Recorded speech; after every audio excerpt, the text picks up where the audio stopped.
नमस्कार दोस्तों, स्वागत करता हूं मैं आप सभी का एक बार फिर से आपके अपने इस यूट्यूब चैनल पर। आज की वीडियो में दोस्तों हम फोर्थ चैप्टर पढ़ने वाले हैं, इंडियन पॉलिटी बाय लक्ष्मीकांत, जिसमें कि हम प्रियम्बल्स के बारे में डिस्कस करेंगे, प्रियम्बल ऑफ द कॉन्स्टिट्यूशन। इससे पहले के 3 चैप्टर्स में हमने ये देखा कि किस तरीके से हमारा जो कॉन्स्टिट्यूशन है वो ब्रिटिश काल से लेके अभी तक किस तरीके से एक प्रोसेस के थ्रू बना। हिस्टोरिकल बैकग्राउंड हमने समझा, फिर हम देखा कि किस तरीके से हमारी कॉन्स्टिट्यूशन असेंबली बनी और हमारा कॉन्स्टिट्यूशन बन के तैयार हुआ। फिर हमने देखा कि हमारे कॉन्स्टिट्यूशन के क्या क्या फीचर्स थे और हमने फिर क्रिटिसिज्म भी डिस्कस किया। अब जो मेन पार्ट हमारा कॉन्स्टिट्यूशन है जो कि हम पढ़ेंगे, लेकिन अब उससे पहले हम सबसे पहला जो पार्ट हमारे कॉन्स्टिट्यूशन का वो प्रियम्बल ही है। जो हमारा फर्स्ट पेज होता है कॉन्स्टिट्यूशन का वो प्रियम्बल है।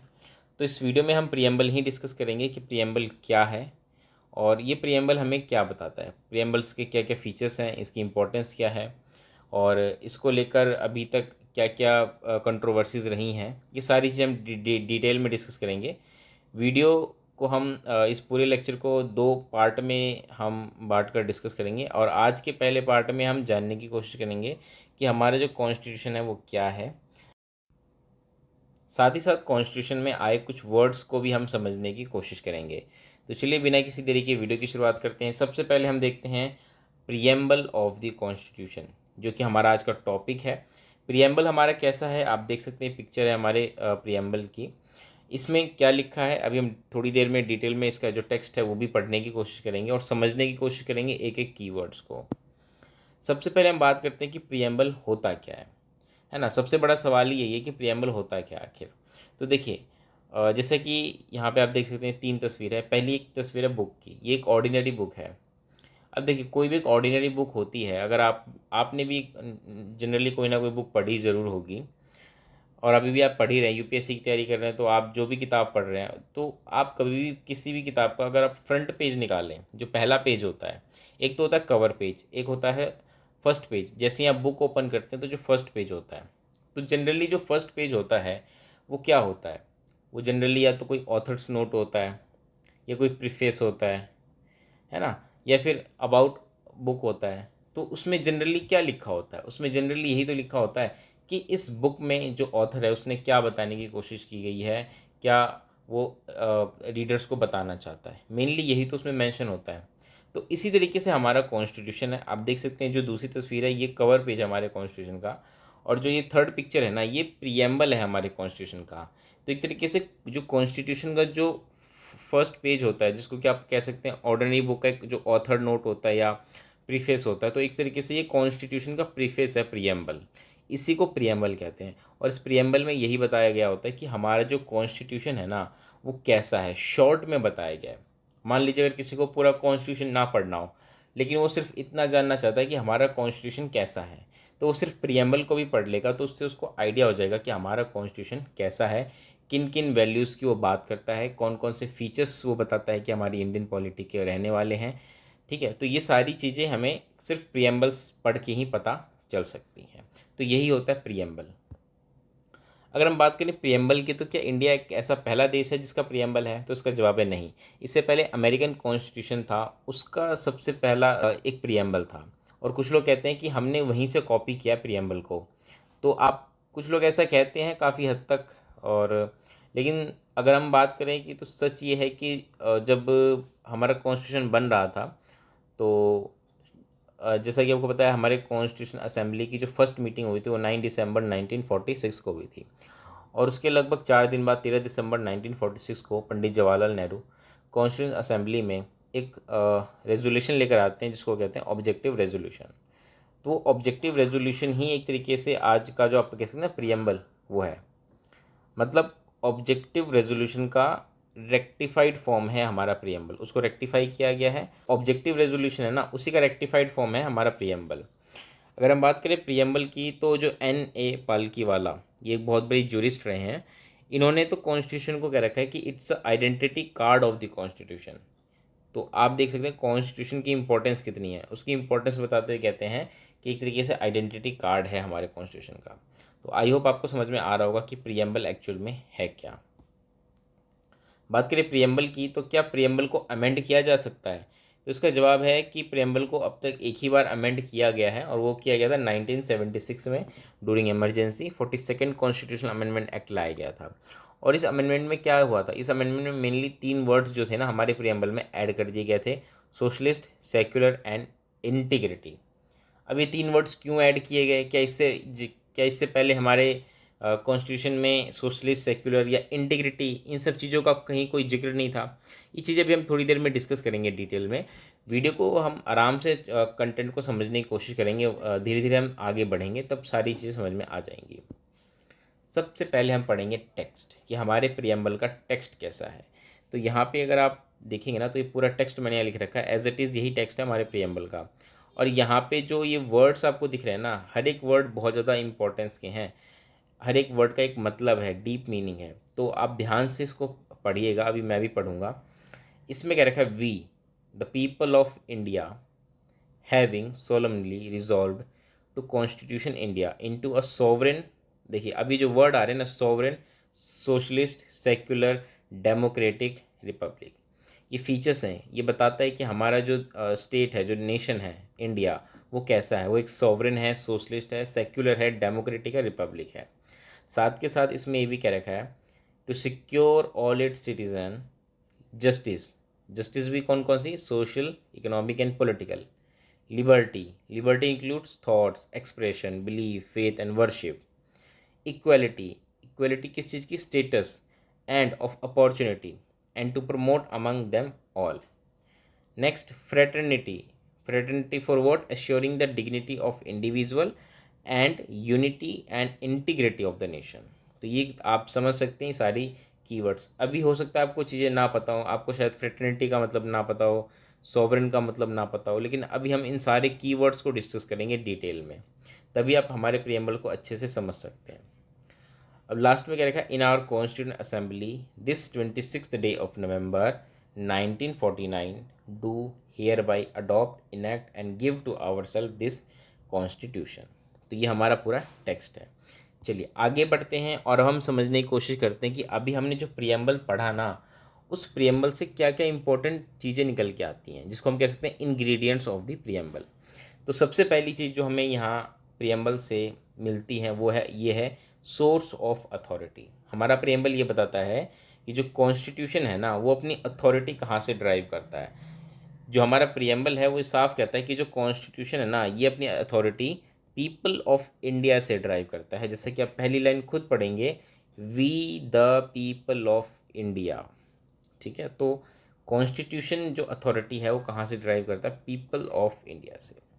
Next, nature of Indian state, कि हमारे जो इंडियन स्टेट है वो कैसा है। तो शुरू में ही आपने पढ़ा होगा, sovereign, socialist, secular, democratic and Republic, ठीक है। आप इसको ऐसे याद कर सकते हैं, SSDR से, कि हमारा जो स्टेट है उसका नेचर कैसा है। नेक्स्ट, ऑब्जेक्टिव, हमारे प्रियम्बल में ये भी बता रखा है कि एक स्टेट, इसके क्या ऑब्जेक्टिव है और लोगों क्या क्या ऑब्जेक्टिव है। या आप इसको यूँ कह सकते हैं कि एक स्टेट से क्या एक्सपेक्टेशंस हैं आम लोगों की, या आम लोगों से स्टेट क्या एक्सपेक्ट करता है ना।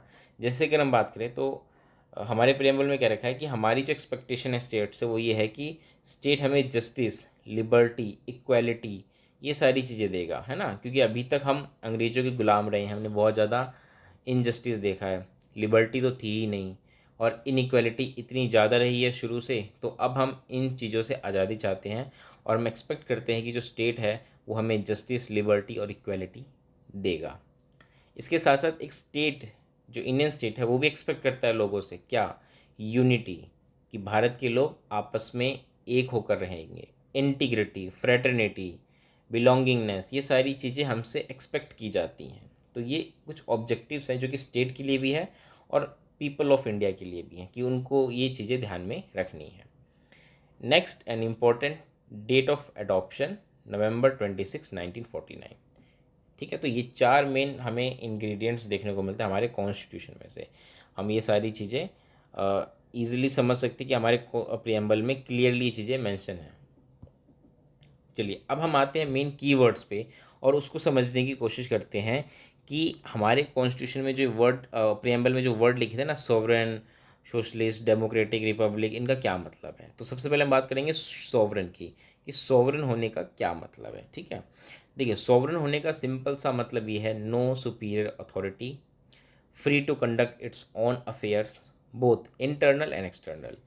आपके ऊपर अगर कोई भी अथॉरिटी नहीं है, सपोज आप ही हैं, आप फ्री हैं अपना डिसीजन लेने के लिए, है ना। जैसे अब मान लीजिए आप घर में हैं, घर में अगर आप अभी हैं तो आपके मम्मी पापा हैं, वो डिसीजन लेते हैं, तो आप सॉवरन नहीं है। सॉवरन होने का मतलब ये है कि आप अपने डिसीजन, चाहे वो अपने इंटरनल डिसीजन हो या एक्सटर्नल डिसीजन हो, वो ले सकते हो।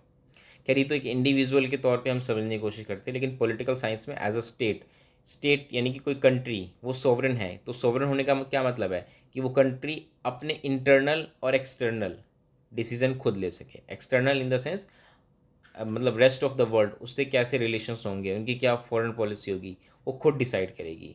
और इंटरनल तो खैर जो उनके होते हैं डिसीजंस वो। तो हमारा जो देश भारत है वो सॉवरन है। क्यों? क्योंकि हम जो है फ्री हैं अपने डिसीजन लेने के लिए, हमारे ऊपर कोई सुप्रीम अथॉरिटी नहीं है, हम कॉन्स्टिट्यूशन से ऊपर कुछ नहीं है। सबसे ऊपर हमारा सुप्रीम क्या है? कॉन्स्टिट्यूशन है। और हम किसको मानते हैं? हम कॉन्स्टिट्यूशन को मानते हैं, कॉन्स्टिट्यूशन से ऊपर कुछ नहीं है। इसलिए इंडिया एक सॉवरेन स्टेट है। क्यों? क्योंकि हमारे एक्सटर्नल जो भी डिसीजंस होते हैं, चाहे हमारे इंटरनल डिसीजन हो, हम अपने हिसाब से लेते हैं, अपने देश के लिए जो बेस्ट होता है उसके हिसाब से लेते हैं। Being a sovereign state, India can either acquire a foreign territory or cede a part of its territory in favor of a foreign state. अगर हम फॉरेन स्टेट हैं तो हम चाहे तो कोई बाहर का की टेरिटरी एक्वायर भी कर सकते हैं, और हम चाहें तो कुछ पार्ट हम सीड भी कर सकते हैं। तो ये चीज़ें हमने पहले भी की हैं। ठीक है, बांग्लादेश के साथ जैसे अभी हमने किया था, तो टेरिटोरियल डिस्प्यूट को लेकर के, तो ये सारी चीज़ें हैं। तो हम एक सॉवरेन स्टेट है।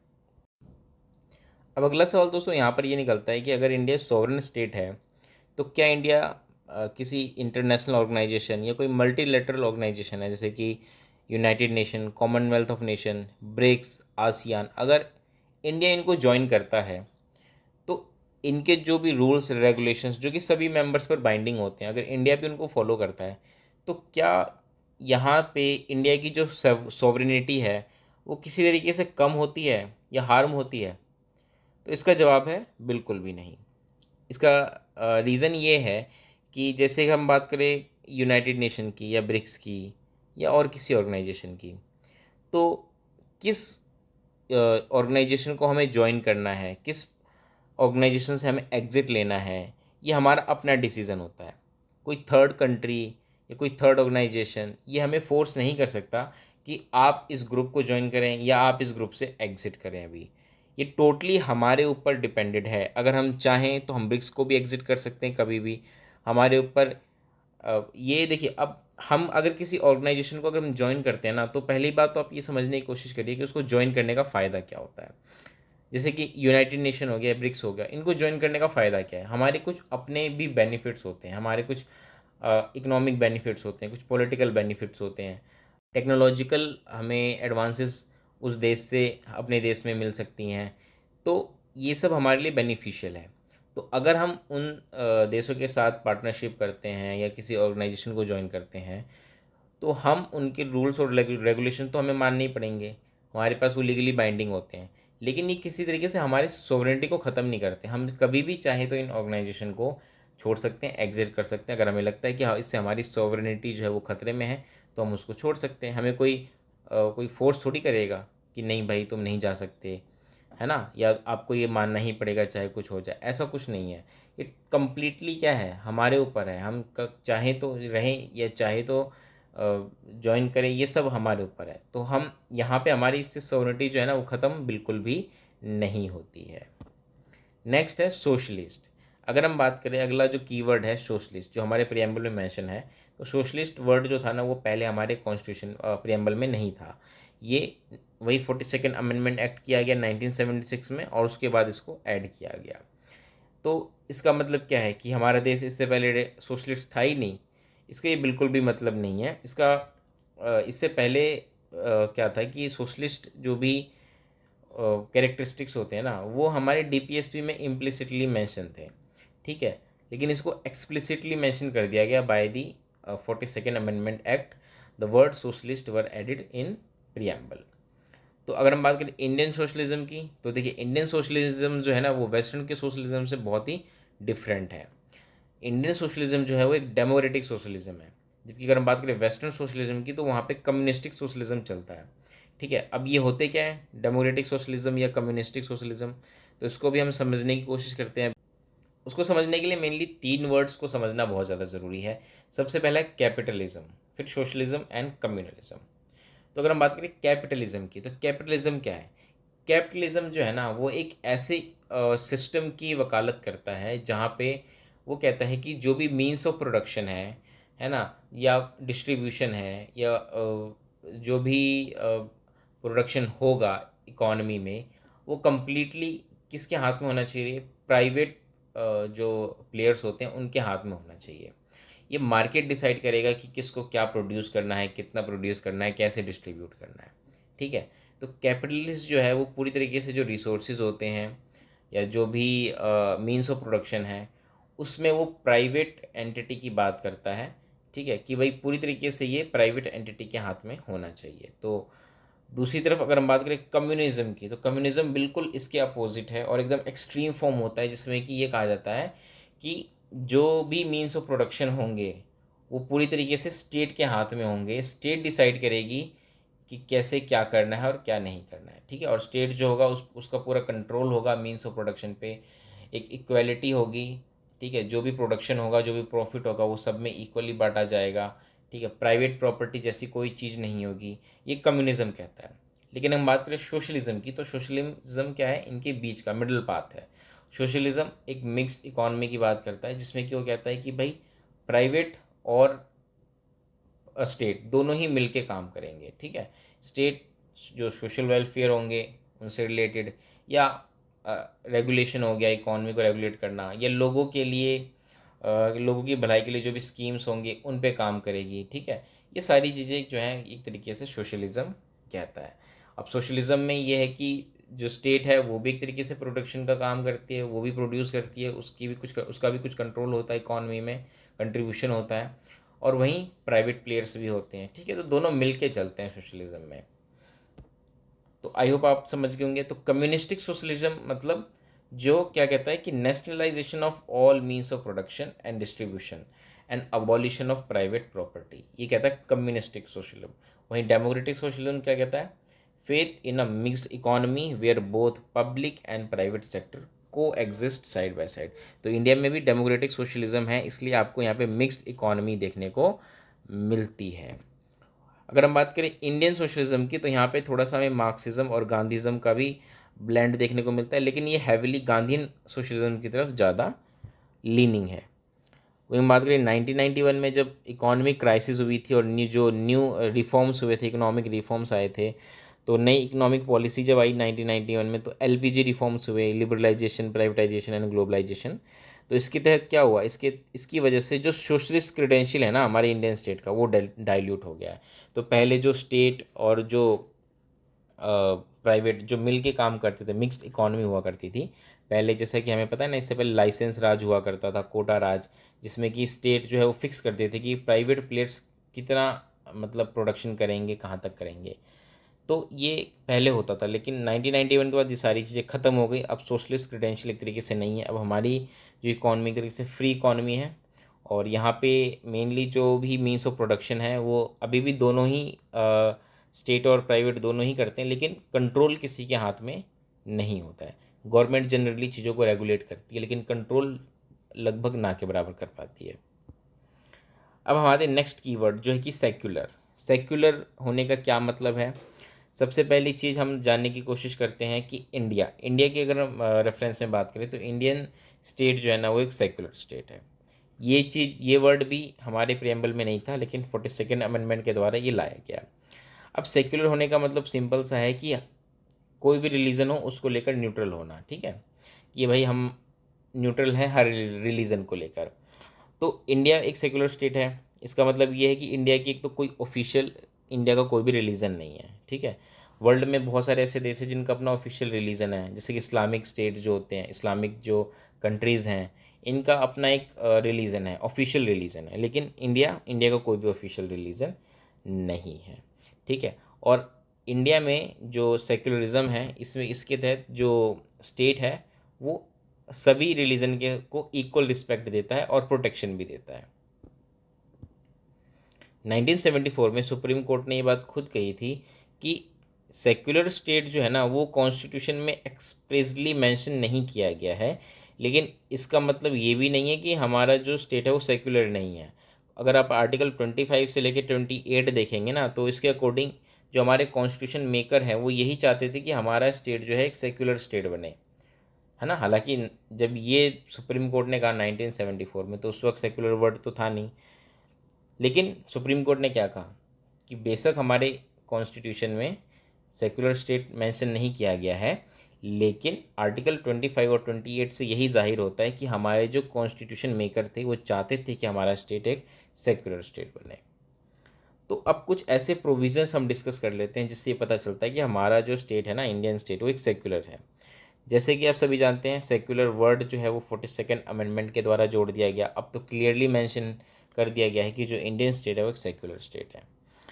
वहीं हमारा जो प्रियम्बल है वो कहता है कि जो it secures to all citizens of India liberty of belief, faith and worship. तो belief, faith and worship part of religion है।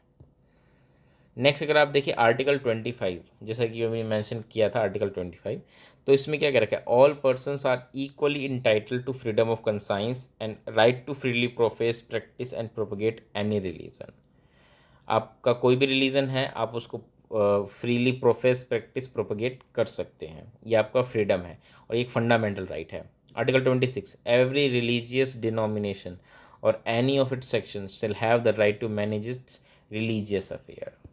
Article 27, no person shall be compelled to pay any tax for the promotion of a particular religion. इससे पहले जैसा कि आप सबको पता होगा कि इसे जजिया कर वगैरह आपने सुना होगा, जो कि एक तरीके से रिलीजियस टैक्स हुआ करता था, लेकिन हमारे यहाँ ये सारी चीज़ें अब ख़त्म कर दी गई हैं। ये एक फंडामेंटल राइट है, आपको कोई टैक्स नहीं पे करना अपने रिलीजन को फॉलो करने के लिए। आर्टिकल 28 क्या कहता है, no religious instruction shall be provided in any educational institution maintained by the state. तो यहाँ पे ये एक सेक्युलरिज्म का बहुत अच्छा एग्जांपल है, जहाँ पे स्टेट जो है वो किसी भी रिलीजन को ज़्यादा इंपॉर्टेंस नहीं देता दूसरे रिलीजन के अगेंस्ट, बल्कि सबको इक्वली ट्रीट करता है। और इसलिए स्टेट जो है ना वो साफ कहता है कि हमारे जो स्टेट फंडिंग जो भी इंस्टीट्यूशंस होंगे उसमें कोई भी रिलीजियस टीचिंग नहीं होगी। इसके लिए प्रोविज़न है कि जो रिलीजन है वो अपना मेंटेन कर सकते हैं एजुकेशनल इंस्टीट्यूशंस, लेकिन जो स्टेट द्वारा जो फंडिंग है उसमें कोई भी रिलीजियस टीचिंग नहीं होगी। चलिए अब हम थोड़ा सा देख लेते हैं कि इंडियन और वेस्टर्न सेक्युलरिज्म में क्या अंतर है। जैसे कि अभी हमने सोशलिज्म देखा, वैसे ही सेक्युलरिज्म में भी डिफरेंस हमें देखने को मिलता है। Indian secularism is different from western secularism. Western secularism में अगर आप देखेंगे तो वहाँ पे नेगेटिव कंसेप्ट चलता है सेक्युलरिज्म का। अभी नेगेटिव कंसेप्ट होने का क्या मतलब है, नेगेटिव कंसेप्ट होने का सिंपल सा मतलब ये है कि स्टेट खुद को कम्प्लीटली सेपरेट करके रखता है रिलीजन से। स्टेट बिल्कुल भी इंटरफेयर नहीं करता रिलीजियस मैटर में। स्टेट कहता है कि भाई रिलीजन का अपना है अफेयर है, वो खुद देखे, हम उसमें बिल्कुल भी इंटरफेयर नहीं करेंगे। तो कंप्लीट सेपरेशन देखने को मिलता है हमें रिलीजन और स्टेट में। लेकिन वहीं बात करें इंडियन सेक्युलरिज्म की, तो यहाँ पे पॉजिटिव कंसेप्ट काम करता है सेक्युलरिज्म का। अब पॉजिटिव कंसेप्ट होने का क्या मतलब है कि हमारे यहाँ जितने भी रिलीजन हैं उनको इक्वली रिस्पेक्ट दिया जाता है, इसके अलावा उनको प्रोटेक्ट भी किया जाता है। साथ ही साथ हमारे यहाँ स्टेट इंटरफेयर करती है रिलीजियस मैटर में, लेकिन अननेसेसरीली नहीं करती। अगर उनको लगता है कि कोई भी रिलीजन है उसमें कुछ मान लीजिए कुछ बैड प्रैक्टिसेस हैं, तो उनको बैन कर देता है हमारा स्टेट। जैसे कि इससे पहले अगर आप देखिए तो बहुत सारे ऐसे बैड प्रैक्टिसेस थे, जैसे कि सती प्रथा हो गई, है ना, ये जिसमें कि विडोज़ थी उनको बर्न कर दिया। तो ये बहुत ही इनह्यूमन प्रैक्टिस थी, इसको बैन कर दिया गया। इसके अलावा ट्रिपल तलाक हो गया, है ना। तो ये सारे कुछ ऐसे बैड प्रैक्टिसेस हैं जो कि किसी रिलीजन में होते हैं, और जो उसको लोग होते हैं इससे बहुत ज़्यादा उनको प्रॉब्लम होती है। तो इन चीज़ों को देखकर स्टेट जो है वो हमारी इंटरफेयर करती है। तो इस तरीके से हमारा जो सेक्युलरिज्म है वो बाकी के वेस्टर्न सेक्युलरिज्म से डिफरेंट है। वही हम बात करें डेमोक्रेटिक, अगला है वर्ड डेमोक्रेटिक। अब डेमोक्रेटिक होने का क्या मतलब है, डेमोक्रेटिक होने का मतलब ये है कि जनरली जहाँ पे जो लोग होते हैं, पीपल, वो सुप्रीम होते हैं, है ना। और अगर हम बात करें डेमोक्रेटिक पॉलिटी की, तो it is based on the doctrine of popular sovereignty that is position of supreme power by the people. यानी कि जो सुप्रीम पावर होती है वो लोगों के हाथ में होती है। डेमोक्रेटिक होने का सिंपल सा मतलब यही है। अब डेमोक्रेसी भी दो तरह की होती है, डायरेक्ट और इनडायरेक्ट। बात करें डायरेक्ट डेमोक्रेसी की, तो डायरेक्ट डेमोक्रेसी में जो लोग होते हैं ना वो डायरेक्टली पावर एक्सरसाइज करते हैं, जैसे कि स्विट्ज़रलैंड में होता है। अब वो करते कैसे हैं काम, तो मेनली 4 डिवाइसेस होते हैं डायरेक्ट डेमोक्रेसी के। पहला है referendum, second initiative, third recall and fourth plebiscite. Referendum में तो जनरली किसी भी मुद्दे पर आम आदमी से वोटिंग करा दी जाती है ना, जैसे कि स्विट्ज़रलैंड में हमने अभी देखा। तो रेफरेंडम। नेक्स्ट है इनिशिएटिव। इनिशिएटिव में क्या होता है कि कोई भी बिल मान लीजिए लेजिस्लेशन में लाना है, तो उसके लिए जो आम लोग हैं वो भी इनिशिएटिव ले सकते हैं। रिकॉल। रिकॉल में क्या होता है कि अगर मान लीजिए कोई पब्लिक ऑफिसर है वो ठीक से काम नहीं कर रहा, या कोई पब्लिक ऑफिस है, उसको क्या कर सकते हैं, रिमूव किया जा सकता है बिफोर इट्स एक्सपायरी। ये मेंशन है, ये होता है ऐसा डायरेक्ट डेमोक्रेसी में। नेक्स्ट है प्लेबिसिट। प्लेबिसिट में क्या होता है, प्लेबिसिट में जनरली ओपिनियन लिया जाता है आम आदमी का किसी भी मुद्दे पर कि उनकी क्या राय है ना।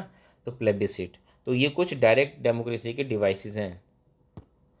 नेक्स्ट इनडायरेक्ट डेमोक्रेसी, जैसे कि हमारे यहाँ इनडायरेक्ट डेमोक्रेसी है। हमारे यहाँ क्या होता है कि जो रिप्रेजेंटेटिव्स होते हैं ना, जो कि हम जिनको वोट देते हैं वो रिप्रेजेंटेटिव्स होते हैं हमारे, और वो जो रिप्रेजेंटेटिव्स होते हैं वो सुप्रीम पावर एक्सरसाइज करते हैं on the behalf of people. वही गवर्नमेंट बनाते हैं, वही लॉज वगैरह बनाते हैं। तो ये सब काम इस तरीके से होता है। तो हमारे यहाँ जैसे कि इनडायरेक्ट डेमोक्रेसी है। अब इनडायरेक्ट डेमोक्रेसी देखें तो ये भी दो तरह की होती है। होती है पार्लियामेंट्री, दूसरी होती है प्रेसिडेंशियल। पार्लियामेंट्री जैसे कि इंडिया में है, ब्रिटेन में है, और प्रेसिडेंशियल जैसे कि यूएसए में है। तो पार्लियामेंट्री में क्या होता है, पार्लियामेंट्री जो डेमोक्रेसी होती है, इनडायरेक्ट डेमोक्रेसी, इसमें क्या होता है, इसमें जो एग्जीक्यूटिव होती है या जो लेजिस्लेचर होता है, ये आपस में कोऑर्डिनेशन बना के काम करते हैं, कोऑर्डिनेशन एंड कोऑपरेशन के साथ। वहीं अगर हम बात करें प्रेसिडेंशियल में, तो प्रेसिडेंशियल में क्या होता है कि सेपरेशन होता है, एग्जीक्यूटिव और लेजिस्लेचर में सेपरेशन होता है। पार्लियामेंट्री में जो एग्जीक्यूटिव होती है वो जवाबदेह होती है लेजिस्लेचर को, ठीक है, उनकी रिस्पॉन्सिबिलिटी होती है, आंसरेबल होती है वो। The Indian constitution provide for representative parliamentary democracy and executive is responsible to the legislature for all its policies and actions। वही हम बात करें कि हमारे इंडियन पॉलिटी में ऐसे कौन कौन से करेक्टरिस्टिक्स हैं जिससे कि ये जाहिर होता है कि हम एक डेमोक्रेटिक हैं। तो उसमें जैसे यूनिवर्सल अडल्ट फ्रेंचाइजी, जिसमें कि 18 साल तक के जो भी, उससे ऊपर के जो भी लोग हैं उनको वोट देने का अधिकार है। देन पीरियोडिक इलेक्शंस होते हैं हमारे यहाँ। रूल ऑफ लॉ है, इंडिपेंडेंस ऑफ जुडिशरी है, एब्सेंस ऑफ डिस्क्रिमिनेशन है, जैसे कि फंडामेंटल राइट्स में मेंशन है आर्टिकल 14, 15, 16, 17। तो ये सब क्या है, ये सब यही तो है, डेमोक्रेटिक फीचर्स ही तो हैं ये हमारी इंडियन पॉलिटी के। अगर हम बात करें डेमोक्रेटिक, तो डेमोक्रेटिक होने का भी के भी 3 डायमेंशंस हैं। पहला है political, social and economical democracy. अब डॉक्टर बी आर अम्बेडकर ने खुद अपनी कंक्लूडिंग स्पीच में समझाया था कि ये जो तीनों डायमेंशंस हैं ना, ये बहुत ज़्यादा इम्पॉर्टेंट है, और इनमें से कोई भी, मतलब ये नहीं कहना चाहिए कि कोई भी कम इम्पोर्टेंट है। नेक्स्ट है रिपब्लिक। अब रिपब्लिक जो है ये भी हमारे प्रियम्बल में मेंशन है। रिपब्लिक होने का क्या मतलब है, रिपब्लिक होने का सिंपल सा मतलब ये है कि if the head of the state is always elected whether directly और indirectly for a fixed period, it means the state is republic. जैसे कि यूएसए में अगर किसी स्टेट का हेड हेड जो सबसे सुप्रीम होता है, जैसे कि इंडिया में प्रेसिडेंट है, तो अगर वो भी इलेक्टेड है ना, तो इसका मतलब समझ लीजिए कि वो एक क्या है, रिपब्लिक नेशन है।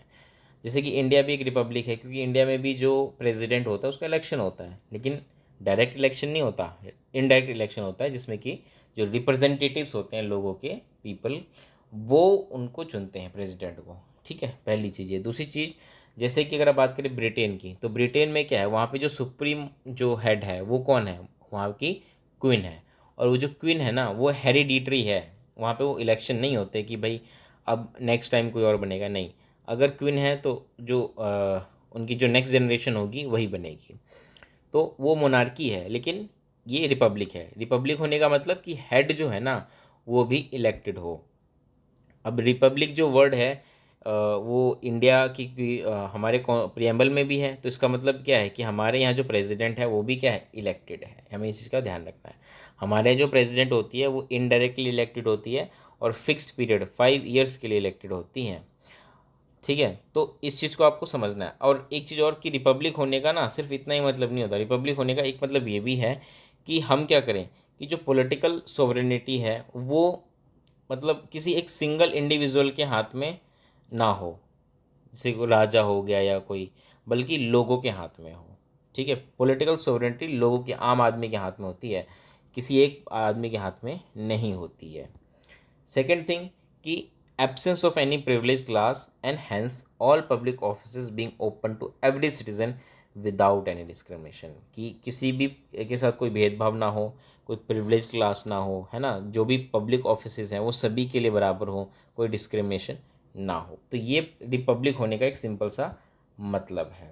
तो आज की इस वीडियो में सिर्फ हम इन्हीं मेन इंपॉर्टेंट 5 कीवर्ड्स को डिस्कस करेंगे। वीडियो वैसे ही काफ़ी लंबी बन चुकी है, लेकिन जो नेक्स्ट वीडियो होगी उसमें बाकी के जो कीवर्ड्स हैं जैसे कि लिबर्टी, जस्टिस, इक्वालिटी, फ्रेटर्निटी, ये सारी चीज़ें हम डिस्कस करेंगे। साथ ही साथ नेक्स्ट वीडियो में हम ये भी पढ़ेंगे कि हमारे प्रियम्बल का क्या सिग्निफिकेंस है। और एक इम्पॉर्टेंट क्वेश्चन है वो ये है कि क्या प्रियम्बल जो है वो हमारे कॉन्स्टिट्यूशन का पार्ट है। अगर आप जानते हैं तो हमें कमेंट में ज़रूर बताइए, अदरवाइज़ अगली वीडियो में हम इस सवाल का जवाब ढूंढने की कोशिश करेंगे। फिलहाल इस वीडियो में इतना ही रहेगा।